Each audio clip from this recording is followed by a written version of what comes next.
Health Promotion Obesity Screening in Pediatrics. I'm Maddie. I'm Kelly. I'm Lauren. And I'm Isabel. These are our objectives: identify what obesity is and the warning signs of obesity in children and adolescents, understand the importance of pediatric obesity screenings and those available, define treatments and lifestyle changes to improve health of children affected by obesity.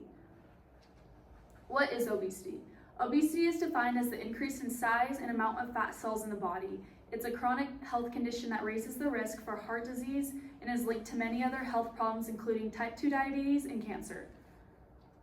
Warning signs of obesity include high body mass index, fatigue, excess sweating, pain in joints, acid reflux, delayed puberty of males and early onset puberty for females, shortness of breath, and irregular breathing during sleep. Body mass index, or BMI, is the measure of body fat based on weight and height. A child's BMI is calculated by comparing that child's BMI to growth charts of other children their same age and sex. Underweight is considered below the 5th percentile. Healthy weight is between the 5th and 85th percentile. Overweight is between the 85th and 95th percentile, and obesity is the 95th percentile or above. Pediatric obesity affects 17% of children. Diagnosis is based on the BMI, and it is that of 95th percentile or higher in children 2 years and older. The importance of obesity screening.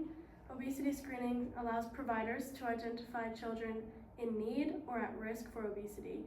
The providers are able to appropriately educate the patient to lower risk and create attainable goals.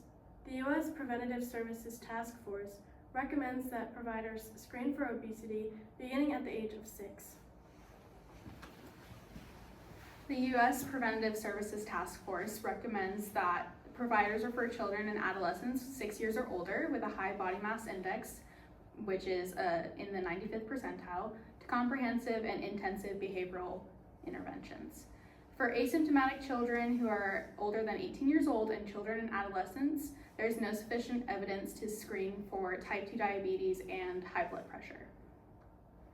Providers recommend that children ages 2 to 19 get screened annually to assure that there is a constant monitoring of the child's growth, development, and BMI.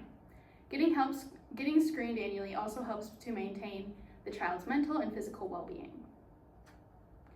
68% of the population consistently attend screenings, and 42% either irregularly get screened or don't get screened at all. To increase this number, we can educate more about the importance of screening when families come in for physicals and just to continue to encourage healthy diets and exercise. Okay, risks for pediatric obesity. There's risk in all organs: kidney, pulmonary, gastrointestinal, musculoskeletal, and skin complications, and there's a lot more. There's also inflammation in the paracrine, endocrine, and metabolic glands.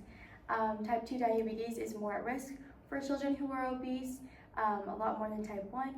And then earlier mortality, the mortality rate is 3 times higher by the age of 30 for children who are obese.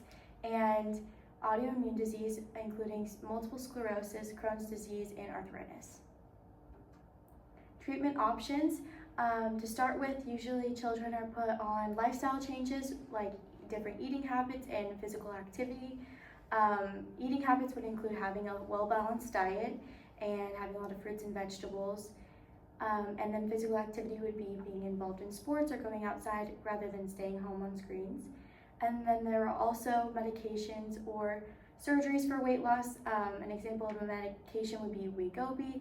And then there's bariatric surgery, which is the changes in the digestive system to help lose weight. What is a symptom of pediatric obesity? Delayed puberty in males, low blood pressure, excessive sweating, irregular respirations while sleeping, and low body mass index and headaches. An 8-year-old patient and their mother come in from a yearly physical assessment. The mother reports the child complaining of heartburn and breathing heavy and short after physical activity. What would be the most appropriate next step in assessing this patient?